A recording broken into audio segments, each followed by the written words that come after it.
Ja, vi ved jo alle, at de unge er blevet mere rebelske, og deres fremgangsmåde er mere brutal og voldelig.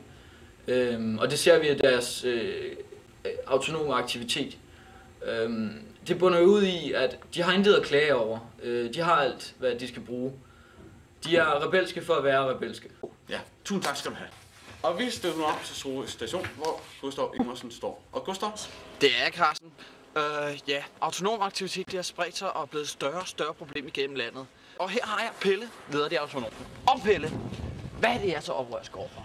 Jamen, det vi er oprørsk over, det er, at jeg har fundet plads på stationen. Jamen, har jeg jo ikke nogen. Jamen, det er jo fordi folk er bange for at komme til skade.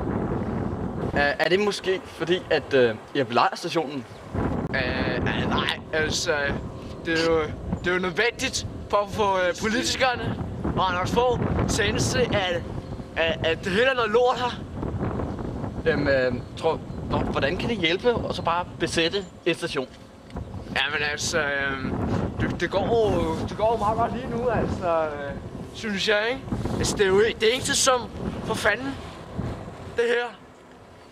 Altså, det eneste her egentlig virker tårne. Vi gør opmærksom på, at toget til Østerport er forsinket ca. 55 minutter. Interessant. Gustav Ingersen, Sorø Station.